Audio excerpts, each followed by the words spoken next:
एक आखिरी मौका, Hardik Pandya, long off, long off, long off. Surya Kumar Yadav ने पकड़ा है अपने करियर का सबसे इंपॉर्टेंट कैच। ये लाइंस आज भी आपके जहन में जिंदा होगी। बारबाडोस में वो फाइनल मैच और फाइनल ओवर और सूर्या का वो कैच। शाहरुख खान का एक डायलॉग है कि जब आप किसी चीज को शिद्दत से चाहे तो पूरी कायनात आपको उससे मिलाने में लग जाती है, और ये चाहत थी हर उस 140 करोड़ भारतीय की जो सालों से इंतजार में था उस आईसीसी वर्ल्ड कप ट्रॉफी के। 29 जून 2024 वो तारीख जिसने 17 साल बाद भारतीय क्रिकेट की तिजोरी में एक बार फिर T20 वर्ल्ड कप की ट्रॉफी रख दी। लेकिन ये जीत सिर्फ एक ट्रॉफी की नहीं बल्कि एक सपना था जो टूटा था 2022 के सेमीफाइनल में, जब इंग्लैंड ने भारत को 10 विकेट से हराकर दिल तोड़ दिया था। यह इंतजार था जो और बढ़ गया था 2023 के वनडे वर्ल्ड कप में, जब अपने ही घर में भारत ऑस्ट्रेलिया के सामने हार गई थी, वो भी लगातार 10 मैच जीतने के बाद, जब ऑस्ट्रेलिया ने 240 रनों का पीछा करके भारत के क्रिकेट इतिहास में सबसे दर्दनाक अध्याय लिख दिया था। उस समय रोहित शर्मा की आंखों में आंसू थे, करोड़ों फैंस की आंखों में वो तस्वीर बस गई थी। विराट कोहली का सर झुका हुआ था और स्टेडियम में बैठे टीवी देख रहे सभी दिलों की धड़कनें टूट चुकी थी। ये एक जख्म था जिसे भरने के लिए फिर से एक पूरी टीम ने खुद को नए रूप में गढ़ा। एक खिलाड़ी ने अपने अंदर की आग को और तपा दिया। चलिए आपको लेकर चलते हैं एक ऐसी कहानी में जो सिर्फ क्रिकेट की नहीं बल्कि 17 सालों के इंतजार, दिलों की धड़कनें, आंसुओं, हंसी और उस अनमोल गर्व की है जिसने 140 करोड़ भारतीयों को एक साथ जोड़ दिया। यह है 29 जून 2024 की वो रात जब बारबाडोस में तिरंगा लहराया और भारत ने 17 साल के लंबे इंतजार को खत्म करते हुए T20 वर्ल्ड कप का ताज अपने सर पर सजाया। ये वो पल है जब हर भारतीय का सीना चौड़ा था, आंखों में खुशी के आंसू थे और सबका दिल चीख उठा कि हमने कर दिखाया। रोहित शर्मा के बेखौफ कप्तानी की, विराट कोहली के जुनून की और जसप्रीत बुमराह के जादू की ये कहानी है। सूर्य कुमार यादव के उस कैच की जिसने इतिहास के पन्नों में स्वर्णिम कर दिया। ये कहानी है 2022 के हार के दर्द की, 2023 के टूटे सपनों की और 24 के उस जीत की जिसने हर जख्म को भर दिया। T20 वर्ल्ड कप की यह कहानी शुरू हुई थी 2007 में जब युवा महेंद्र सिंह धोनी की टीम ने वर्ल्ड कप जीता था। ये जीत ऐसी थी जैसे किसी ने आसमान से चांद तोड़ लिया हो। उस समय T20 नया था और भारत ने दुनिया को दिखा दिया कि हम किसी से कम नहीं। 17 साल तक वो सपना हालांकि अधूरा रहा। हर बार जब लगा कि ट्रॉफी करीब है वो हाथों से फिसल गई। 2011 में वनडे वर्ल्ड कप और 13 में चैंपियंस ट्रॉफी जरूर जीती, लेकिन T20 वर्ल्ड कप का वो जादू फिर से छूने का मौका हिंदुस्तान को कभी मिल ही नहीं पाया। फिर आया 2022 का T20 वर्ल्ड कप, इंग्लैंड का वो सेमीफाइनल जो हर भारतीय फैन के लिए एक दर्दनाक याद बन गया। इंग्लैंड ने भारत को 10 विकेट से रोन दिया। रोहित शर्मा की कप्तानी में टीम ने बल्ले से कोशिश की, लेकिन जोश बटलर जैसे प्लेयर्स ने भारत के गेंदबाजों को मैदान में बेबस कर दिया। मैदान में सन्नाटा, फैंस की आंखें नम और सोशल मीडिया पर सवालों की बाढ़। क्या ये टीम कभी खिताब जीत पाएगी?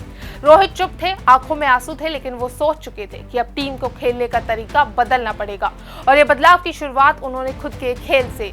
2022 की उस हार ने आग जलाई, एक जुनून जगाया जो 2024 में चमकने वाला था। लेकिन उससे पहले आया 2023 का ओडीआई वर्ल्ड कप, जहां रोहित का वो बदला अंदाज देखने को मिला। टीम लगातार 10 मैच जीती और फिर आया फाइनल।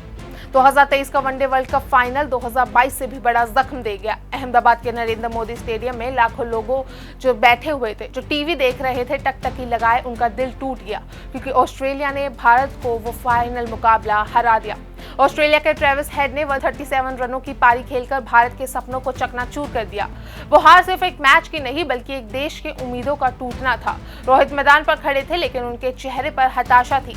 ड्रेसिंग रूम में उनकी आंखें नम थी। राहुल द्रविड़ जिन्होंने 2007 में भी वनडे वर्ल्ड कप की हार का दर्द झेला था, इस बार भी वो खाली हाथ रहे। फैंस स्टेडियम से लौट गए और सोशल मीडिया पर गुस्सा था और सवाल थे, और कुछ लोगों ने तो ये भी कह दिया कि शायद अब ये टीम कभी आईसीसी ट्रॉफी जीत ही नहीं पाएगी। जीत क्या, कभी फाइनल में भी नहीं जा पाएगी।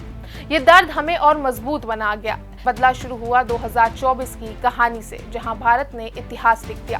2024 का T20 वर्ल्ड कप अमेरिका और वेस्ट इंडीज में था। भारत का ग्रुप ए में रखा गया, पाकिस्तान, आयरलैंड, यूएस और कनाडा के साथ। रोहित शर्मा की कप्तानी में टीम में एक नया रवैया अपनाया, न डर न रुकावट, सिर्फ जीत का जुनून। न्यूयॉर्क के नाउस काउंटी स्टेडियम में पहले मैच में आयरलैंड को 8 विकेट से हराया। फिर आया पाकिस्तान के खिलाफ वो दिल दहला देने वाला मुकाबला, जहां भारत ने जो रन बनाए वो ऐसा लगने लगा कि शायद स्कोर कम रहेगा, लेकिन जसप्रीत बुमराह ने अपनी गेंदबाजी का जादू बिखेरा और हर गेंद पर जैसे वो पाकिस्तान के बल्लेबाजों की परीक्षा ले रहे थे। आखिरी ओवर में भारत ने 6 रन से जीत छीन ली और फैंस की खुशी का ठिकाना नहीं था, जिसके बाद यूएस को 7 विकेट से हराया और कनाडा के खिलाफ बारिश की वजह से मैच अधूरा छूट गया। लेकिन सुपर 8 में भारत का जोश और बढ़ गया। अफगानिस्तान को हराया, बांग्लादेश को रौंदा और फिर आया ऑस्ट्रेलिया के खिलाफ वो मैच जो 2023 की हार का जवाब था। ऑस्ट्रेलिया के खिलाफ सुपर 8 का मुकाबला सिर्फ एक मैच नहीं था, बल्कि एक जंग थी। 2023 की हार का दर्द अभी भी ताजा था। ट्रेविस हेड द्वारा पकड़ा गया रोहित शर्मा का कैच, वो सब जख्म अभी भी भरे नहीं थे और यही लगा कि रोहित को भी देखकर रोहित शर्मा ने बल्ले से तूफान मचा दिया। 92 रन, जिसमें कि 8 छक्के 7 चौके। हर शॉट जैसे वो कह रहे थे कि ये हमारी बारी है। स्टोक को उनके करियर में एक ओवर में पड़े सबसे ज्यादा रन। पैट कमिंस के ओवर की पहली ही बॉल पर स्टेडियम से बाहर बॉल को पहुंचाना, मानो जैसे रोहित हिसाब ले रहे हो 19 नवंबर का। सूर्य कुमार यादव ने भी तेजी से खेला। शिवम दुबे ने भी अपने बैट से कमाल किया। भारत ने 205 रन बना दिए और ऑस्ट्रेलिया को 181 पर ही रोक दिया। ये जीत सिर्फ स्कोरबोर्ड की नहीं थी, बल्कि हर भारतीय के दिल की जीत थी। 2023 का बदला मानो अब पूरा होने लगा था, क्योंकि और अब मैच सजा था सेमीफाइनल के लिए। सेमीफाइनल में इंग्लैंड का सामना था। 2022 की हार का दर्द अभी भी हर खिलाड़ी के दिल में था। गुआना के स्टेडियम में भारत ने पहले बल्लेबाजी की। पिच मुश्किल थी, लेकिन रोहित ने 57 रनों की कप्तानी पारी खेली। सूर्य कुमार यादव ने भी और हार्दिक पांड्या ने भी अंत में तेजी से रन जोड़कर भारत को 171 तक पहुंचाया। गेंदबाजी में कुलदीप और अक्षर ने कमाल कर दिया। दोनों ने 3-3 विकेट लिए और अक्षर पटेल ने बता दिया कि आखिर क्यों क्रिकेट में उन्हें बापू कहा जाता है। भारत ने इंग्लैंड को 103 रन पर समेट दिया। भारत ने 68 रनों से जीत हासिल की। ये जीत सिर्फ एक मैच की नहीं थी, बल्कि 2022 की हार का जवाब था। फैंस के चेहरों पर मुस्कान थी और अब सारी निगाहें थी फाइनल पर। 29 जून बारबाडोस का केनिस्टन ओवल, फाइनल का दिन। भारत और साउथ अफ्रीका दोनों टीमें अजय। साउथ अफ्रीका जहां पहली बार फाइनल में थी, तो वहीं भारत तीसरी बार। रोहित ने टॉस जीतकर पहले बल्लेबाजी चुनी, लेकिन शुरुआत ऐसी जैसे सपने टूटने की कगार पर हो। पहले ही ओवर में विराट ने जहां 3 चौके जरूर लगाए, लेकिन अगले ही ओवर में केशव महाराज ने रोहित शर्मा को 9 रन पर आउट कर दिया। ऋषभ पंत खाता भी नहीं खोल पाए और सूर्य कुमार यादव 3 रन बनाकर पवेलियन लौट गए। स्कोर था 34 पर 3, लेकिन फिर मैदान पर विराट का साथ देने उतरे अक्षर पटेल। जब भारत को अपने 2 योद्धाओं पर भरोसा था, विराट ने धैर्य और जुनून का मिश्रण दिखाया। हर गेंद को ध्यान से खेला, हर रन के लिए लड़ाई की। अक्षर ने 31 गेंदों पर 47 रन बनाए। दोनों ने 72 रनों की साझेदारी की और भारत को संकट से निकाला। शिवम दुबे और हार्दिक पांड्या ने भी अपने रन जोड़े, तो वहीं विराट ने भी लाजवाब खेला। अब आपको बता दें कि भारत ने 176 पर 7 का स्कोर तो खड़ा कर दिया था, लेकिन फिर साउथ अफ्रीका की बल्लेबाजी शुरू हुई। जसप्रीत बुमराह ने पहला झटका तो दे दिया, लेकिन फिर हेनरिक क्लासन ने तूफान मचा दिया। 27 गेंदों पर 52 रन, हर शॉट में जैसे वो भारत के सपने को तोड़ रहे हो। 15वें ओवर तक साउथ अफ्रीका को 30 गेंदों पर 30 रन चाहिए थे। लग रहा था कि ट्रॉफी भारत के हाथों से फिसल रही है, लेकिन फिर आया वो पल जिसे कहानी अमर कर दिया। हार्दिक पांड्या ने 16वें ओवर में क्लासन को धीमी गेंद पर चकमा दिया। गेंद हवा में थी और सूर्य कुमार यादव ने लॉन्ग ऑफ पर वो कैच पकड़ा, जो क्रिकेट इतिहास में हमेशा याद रखा जाएगा। सूर्य ने बाउंड्री के पास छलांग लगाई, गेंद को पकड़ा, उसे हवा में उछाला, बाउंड्री के बाहर गए और फिर वापस आकर उस कैच को पूरा किया। स्टेडियम में सन्नाटा छा गया। रिप्ले चला, अंपायर ने थर्ड अंपायर को रेफर किया। हर भारतीय की नजर स्क्रीन पर और स्क्रीन पर आउट। क्लासन 52 रन पर आउट। स्टेडियम में जोश की लहर दौड़ गई और ये वो पल था जब मैच का रुख पलट गया। सूर्य कुमार का वो कैच सिर्फ एक आउट नहीं था, ये भारत की जीत का टर्निंग पॉइंट था। क्लासन उस समय साउथ अफ्रीका की सबसे बड़ी उम्मीद थे। अगर वो कैच नहीं होता तो शायद साउथ अफ्रीका आसानी से 30 रन बना भी लेता, लेकिन सूर्य के उस कैच ने साउथ अफ्रीका की कमर तोड़ दी। वो कैच 1983 में कपिल देव के कैच की याद दिला गया। हार्दिक पांड्या ने उसी ओवर में और विकेट लिए। जसप्रीत बुमराह और अर्शदीप ने अगले ओवरों में कसी हुई गेंदबाजी की। आखिरी ओवर में साउथ अफ्रीका को 16 रन चाहिए थे, लेकिन हार्दिक ने दिए सिर्फ 1 रन, जिसके बाद भारत ने 7 रनों से उस मैच को अपने नाम कर लिया और टूर्नामेंट जीत लिया। जीत का वो पल, मैदान पर रोहित घुटनों के बल बैठ गए, जैसे भगवान को शुक्रिया कह रहे हो। हार्दिक की आंखों में आंसू, वो आलोचनाओं से घिरे थे, लेकिन उस दिन उन्होंने हर सवाल का जवाब दे दिया। विराट और रोहित ने एक दूसरे को गले ऐसे लगाया जैसे 2 भाई सालों बाद मिले हो। राहुल द्रविड़, जो हमेशा शांत रहते हैं, उस दिन ट्रॉफी को लेकर नाच रहे थे। सूर्य कुमार मैदान में दौड़ रहे थे जैसे वो उस कैच को फिर से जी रहे हो। ये जीत सिर्फ एक ट्रॉफी की नहीं थी, बल्कि 2022 और 23 की हार का जवाब थी। ये उन रातों का जवाब थी जब फैंस ने ने आंसू बहाए।